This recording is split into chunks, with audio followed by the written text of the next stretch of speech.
Can't body no. What is it, my daughter? I can't do that maths here. All right. Let me take a look at it now. Math can seem daunting, but there are a few things you can do to support your child at home. One area to look at is games.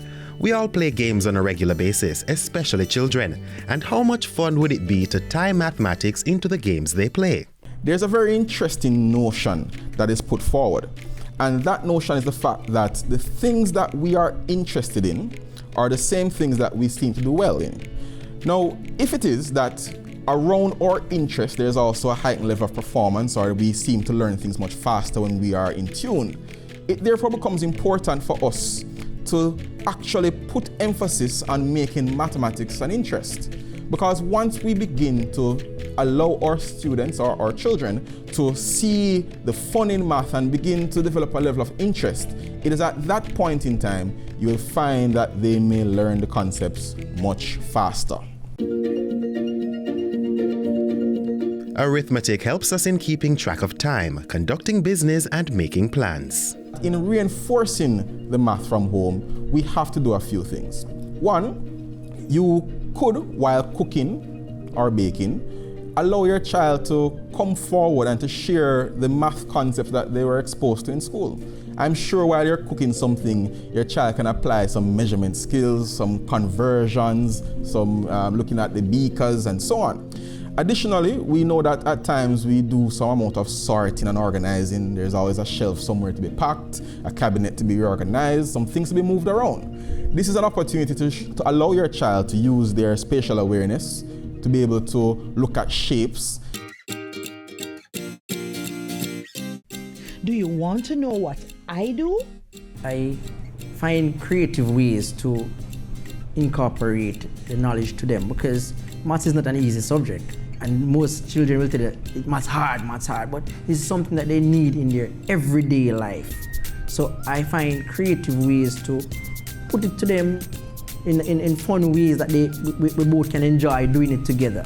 Some of the concepts that I believe that parents could pay a keen attention to is the number concept, like the simple addition, subtraction, multiplication, and division.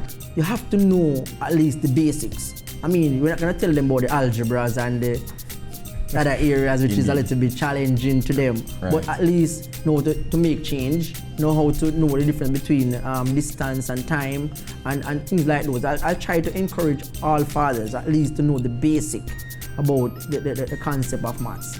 For the primary student, you use whatever they like. Okay. If they like food, they use food. Divide up the pizza, show them how to divide it. If they like money, they're the children who love playing with money and love counting money, use the money. Look at your child textbook. You'd see the topics based on the child age group, all the topics that they'll go throughout the entire year. And you can also consult with the teacher and find out what topic am I looking at now, so that you can use all the online resources. We have to find out what is the root of the problem first. Is it that you're not understanding, or you're not grasping as much as you're being taught? Then that much we need to identify what are the weak areas, what are the problems.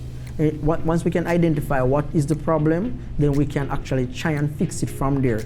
So we're not supposed to be thinking with our fixed mindset that there's only one way, so the teacher is doing it wrong. We could be doing it wrong, we might never know. So we'll have to be open to the fact that we're not the only person with an opinion, or this is not the only way of solving that one problem. Parents, I want to encourage you today. When it is that your child comes home with the math book and you realize that the approach that is being taken to deliver the content is not the same way you are used to it, don't throw it aside and say, no, that's wrong, or that is harder, that's different. You need to embrace the approach. There is many ways to help. Right. You don't have to help physically, but being there to sit down and to encourage the child, talk with them, or even while they're doing it, you look over and say, yes man, Okay, try it this way. I mean, that is support. Support your child and give them the push they need. In math, practice makes perfect.